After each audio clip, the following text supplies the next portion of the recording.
The little bell above the shop door jingled as I stepped inside. The air was cool, and the faint hum of the fridge in the back was the only sound until I noticed him tall. Expensive coat, the kind of posture that said he'd never been told no in his life. I gripped the crumpled coins in my pocket. Not enough. Not even close. I just needed 1 carton of milk for my sister. I walked up to the counter where the cashier was bagging his groceries. "Excuse me," I said, my voice soft but steady. I was wondering if you could help me out." The man turned slowly, his eyes scanning me head to toe. "Help you out." His tone made the words sound dirty. "Just for some milk," I said quickly. "I'll pay you back when I'm older, I promise." He let out a short laugh, the kind that's all air, no warmth. "When you're older." He looked at the cashier as if we were sharing some joke. "That's a new one." "I mean it," I said, tightening my grip on my coins. "I'll remember. I'll pay you." His smile thinned. "And where exactly are your parents? They send you in here to beg?" Heat rushed up my neck. "No, I came myself." "Right," he said, nodding slowly, like he was solving some puzzle. "You people always have excuses, don't you?" The words dropped, like stones in my stomach. "What do you mean, you people?" He tilted his head, feigning innocence. "Don't twist my words, kid. I'm just saying folks need to learn responsibility. You can't just expect strangers to hand you things because you ask." "I wasn't asking for free," I said. "I said I'd pay." "That's not how the world works," he replied. "If I gave handouts every time someone said they'd pay me later, I'd be broke by now." I glanced at the cashier. She kept her eyes on the register, her lips pressed tight, hands moving faster with his bags. "You're not broke," I said quietly. His eyebrows shot up. "Excuse me, you're not broke," I repeated, my voice shaking now. "You've got a watch that costs more than my rent, and I'm asking for milk. Just milk." The smile disappeared. "What's your tone?" I could feel the weight of the room pressing on me, the hum of the fridge, the rustle of grocery bags, the silent tension hanging between us. "I'm watching it," I said, my throat dry. "I'm watching you talk to me like I'm—" I stopped. My chest hurt too much to finish the sentence. "Like you're what?" he asked, leaning slightly forward. "Like I'm less than you." He laughed again, but it was sharper this time. "Kid, you need to toughen up. The world's not kind. If you can't afford milk, maybe you should think about what that says about where you come from." I felt my hands shaking, not from fear, from the effort it took not to yell. "I know exactly where I come from," I said, "and I know I'm not staying there forever." He smirked. Big words for a little girl. I stepped back, forcing my voice steady. "One day," I said, "you'll regret saying that to me." He blinked, just for a second. The first time his expression faltered. Then the smirk came back. "We'll see." The cashier handed him his bags without looking up. "Have a nice day, Mr. Cole," she murmured. "Mr. Cole." I repeated the name in my head, burning it into memory. He left without another glance, the bell over the door jingling again. I stood there for a moment, my pulse still pounding. The cashier finally met my eyes, and for a second, I thought she might say something. But she just gave a small, tight smile, like she was sorry but not enough to step in. I nodded once, more to myself than to her, and walked out. The air outside felt colder than when I came in, but my face was hot. I didn't have milk. I didn't have more money than the useless coins in my pocket. But I had his name, and I had his words burned into me so deep they'd never leave. Mama was sitting at the kitchen table when I came in, a half-folded pile of laundry in front of her. Her eyes flicked to the clock, then to me. "What happened, baby? You're late." I dropped my coins on the table. "I didn't get the milk." She frowned. "Why not?" My throat tightened. "Because some man decided to make me feel like dirt for asking." Her hand stilled over a shirt. "Who? I don't know him." Rich White thought he was funny. She pulled out a chair. "Sit down and tell me." I sat, staring at the wood grain, and the words just spilled. I asked him if I could borrow enough for milk, told him I'd pay him when I grew up. He laughed, asked where my parents were, said you people always have excuses. I could still hear the way his mouth shaped those words like they were carved out just for me. Mama's jaw tightened, but her voice stayed even. "What did you say?" I told him one day he'd regret saying that to me. Her eyes softened a little and then he smirked, like he'd just proved something. She let out a slow breath. "That's the thing about people like that, baby. They want you to get angry. They want you to act like the picture they already painted in their heads." I looked up, so I should have just kept quiet. "No," she said firmly. "You spoke up. That's good. But there's a difference between speaking up and letting them pull you down to where they stand." I could feel the heat rising in me again. "But if I don't call it out right then, they get away with it." "They don't get away with it forever," she said.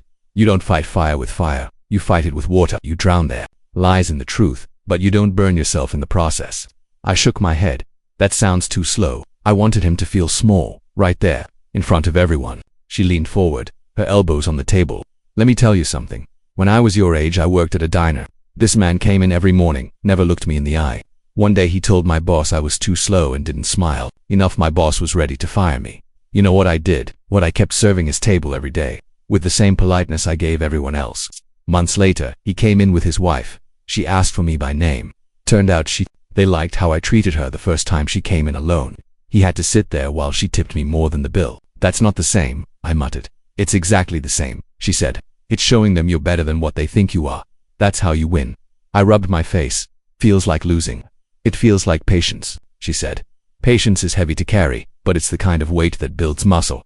I stared at her. You really think he'll ever regret what he said? She didn't answer right away. Maybe not in the way you're picturing, but the world's got a funny way of circling back on people. Your job is to make sure, when it does, you're standing tall enough to look them in the eye. I sat back, my hands clenched in my lap. I don't want to wait years to prove I'm worth respect. You don't need years, she said softly. You just need to keep living in a way that makes their lies obvious. I felt my throat tighten again, but it wasn't anger this time. It was something else, something heavier. He looked at me like I was already guilty of something.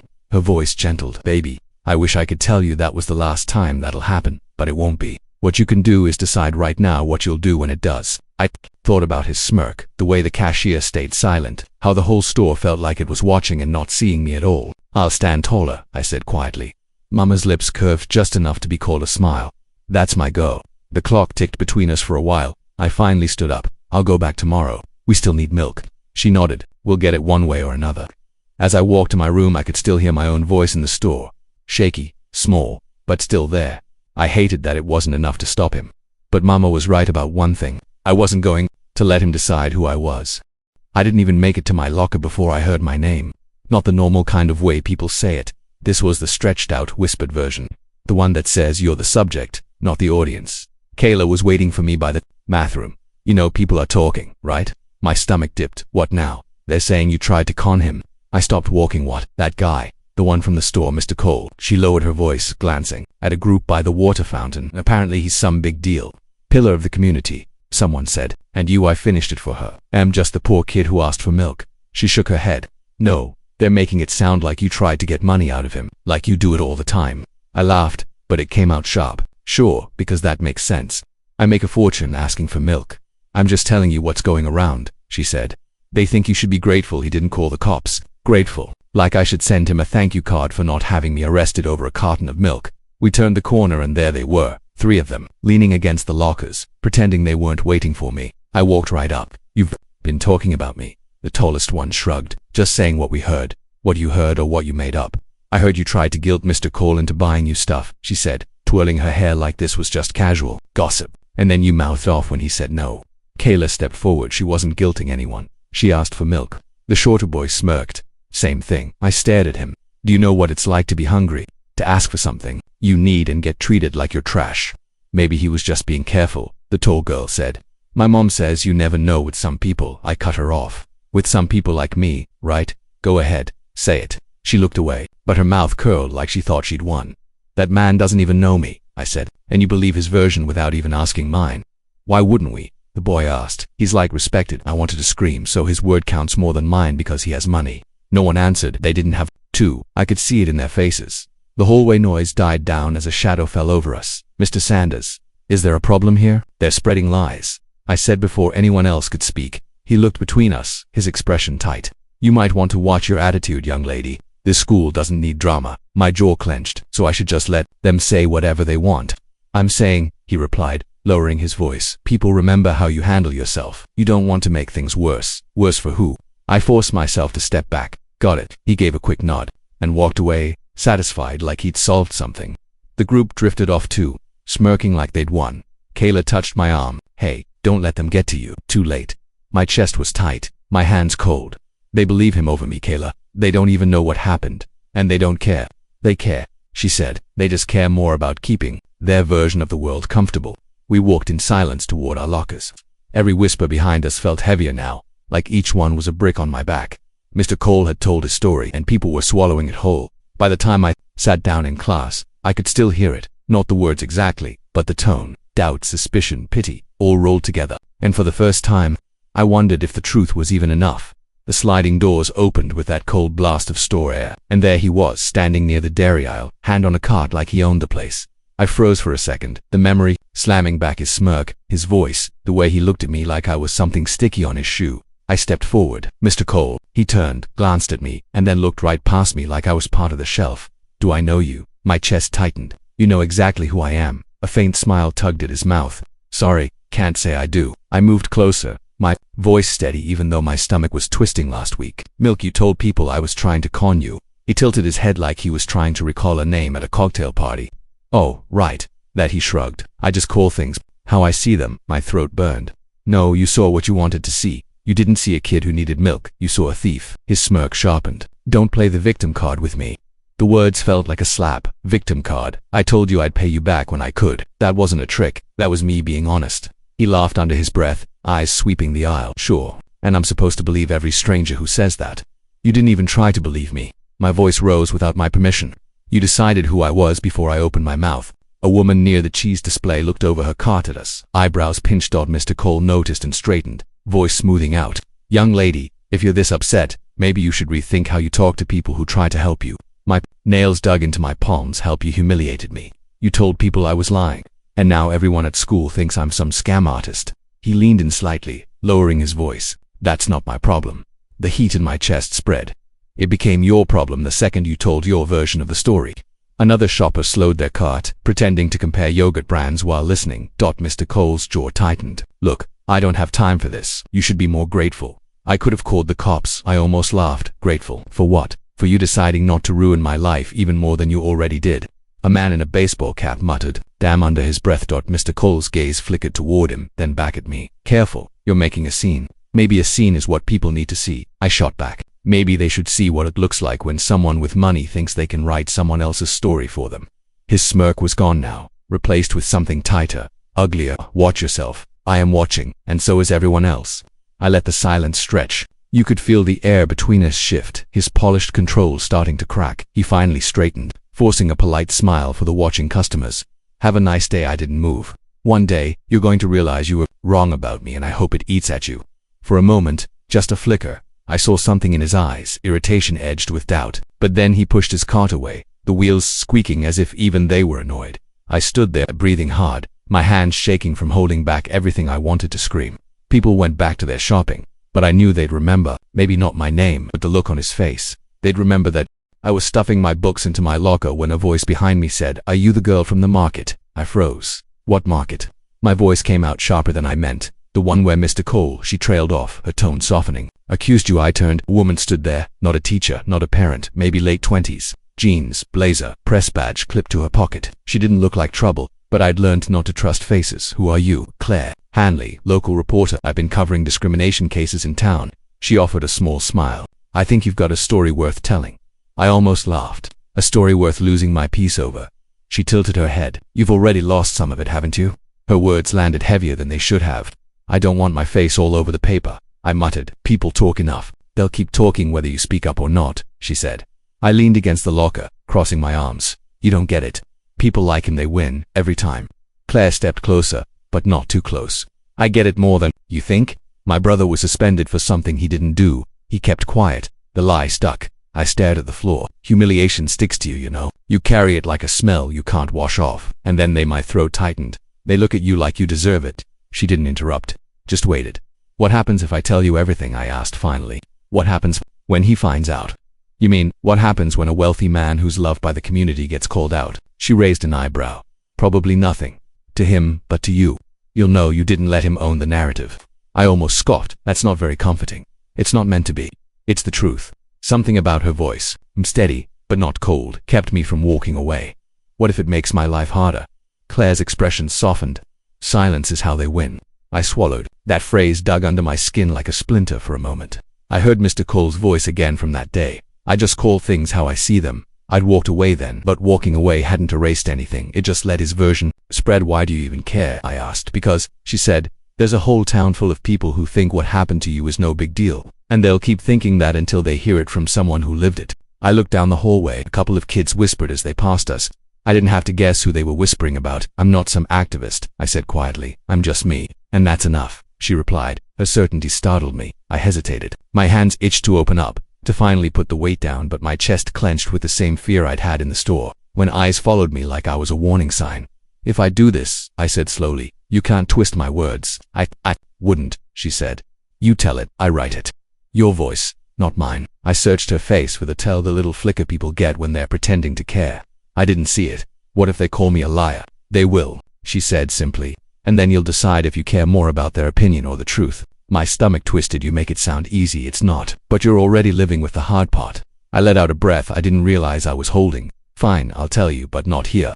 Her smile was small, not triumphant. Okay, where there's a bench outside the library, I said. After school. I'll be there. She handed me a card. And thank you for trusting me. I watched her walk away, the press badge swinging from her pocket. The hallway suddenly felt too quiet. I slid the card into my pocket and felt its edges against my fingers the rest of the day. Every time I thought about throwing it away, Claire's words echoed in my head. Silence is how they win. Maybe she was right. Maybe my story wasn't just mine. The fluorescent lights in the town hall felt hotter than they should have been, or maybe that was just the weight of every eye on me. The reporter's article had been out for 2 days, and in that time, my phone had turned into a war zone, strangers telling me to stop playing victim, right alongside messages saying thank you for speaking up. I could feel Mr. Cole's gaze before I saw him. When I finally looked over, he was leaning back in his chair, jaw tight, lips curled just slightly like this whole thing was beneath him. The moderator's voice cut through the murmurs. We'll open the floor to public discussion. First question. A man in the second row stood up, his voice sharp. Why make this about race? Couldn't it just be a misunderstanding? I gripped the edge of the podium.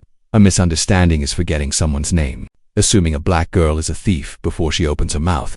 That's not a misunderstanding. The man muttered something under his breath and sat. Mr. Cole raised his hand. May I respond?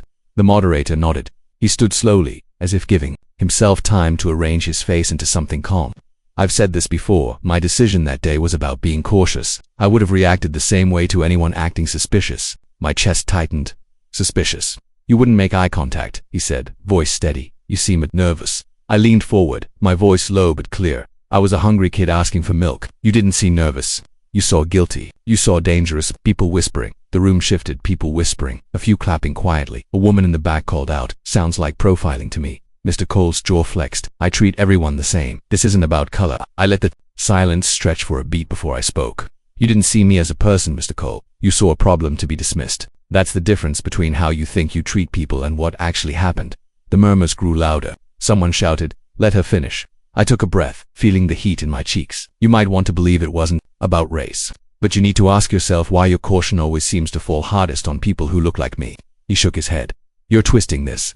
No, I said, my voice sharper now. I'm naming it. There's a difference. The moderator stepped in. Let's keep this civil. But the crowd wasn't civil anymore. Some people defended him. Some defended me. Voices colliding in a mess of anger and disbelief. I stood there, letting it wash over me, until the moderator tapped the mic. One last comment from the podium, he said. I looked right at Mr. Cole. You can say it's not about race, but the wound is still there.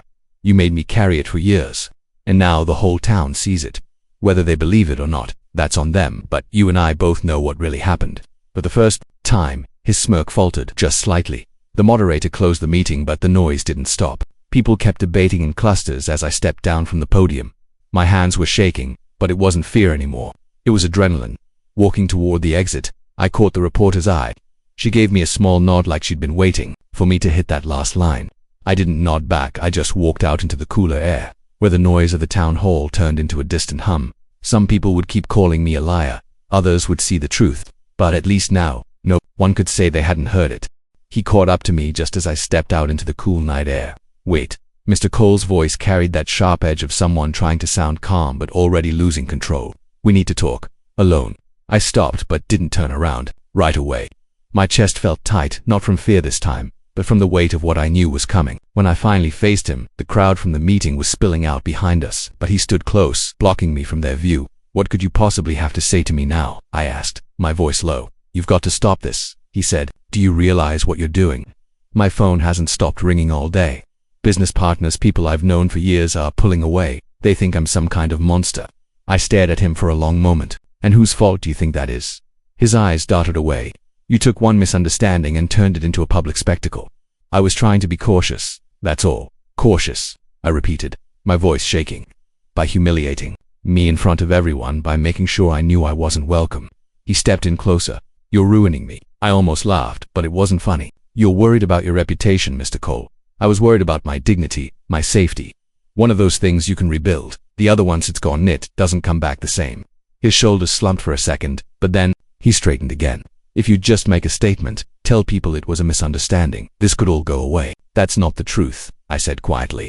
And I'm done protecting lies. His face hardened. You have no idea what kind of pressure I'm under. The board's talking about forcing me out. My own staff won't look me in the eye. I felt a strange calm settle over me. Maybe now you know a fraction of what it feels like to be treated as less than human. To walk into a place and have every eye look at you like you're a problem to be removed. He flinched at the word. Problem. Why are you doing this to me? He asked, and for the first time, his voice cracked. I'm not doing anything to you, I said. You did this to yourself the moment you decided my skin color was a reason to treat me differently. He looked down at his hands, then up again. Do you think I'm a racist? I didn't answer right away. I think you made a choice that came from a place you don't want to admit exists, and I think you regret people seeing it. His throat worked like he was swallowing words he couldn't spit out. You don't know what it's like to have your whole life crumble overnight. Yes, I do, I said, except when it happens to people like me. No one writes articles about it. No one rushes to our defense. We just disappear from your world, and you keep living like nothing happened. A long silence sat between us. I could hear the crickets in the distance, the faint hum of voices from the parking lot. Finally, I stepped past him. You don't regret what you did, Mr. Cole. You regret being seen. He didn't stop me this time. But as I walked away, I thought I heard his voice, barely a whisper. I'm sorry. I didn't turn around. I wasn't sure if he was apologizing to me or to himself for losing. Inside, my hands trembled, not from fear, but from the quiet, undeniable shift. For the first time, he was the one standing alone in the dark, searching for words. The cold air in the food bank stung my cheeks as I stacked cartons of milk on the shelves. I'd gotten used to the rhythm, hear voices, low, shuffling feet, paper bags filling with quiet gratitude. It was the kind of silence that felt like healing. I was wiping down the counter when the door creaked. Open footsteps, slow, hesitant. Didn't look up right away, but when I did, my stomach clenched. Mr. Cole. He stood just inside the doorway, holding something in both hands. No polished smile this time. No confident stride. His shoulders seemed smaller somehow.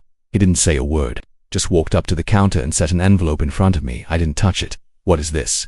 My voice came out steady. He swallowed hard, a check for when his eyes flickered to the shelves of milk behind me, then back to mine. This is for the milk.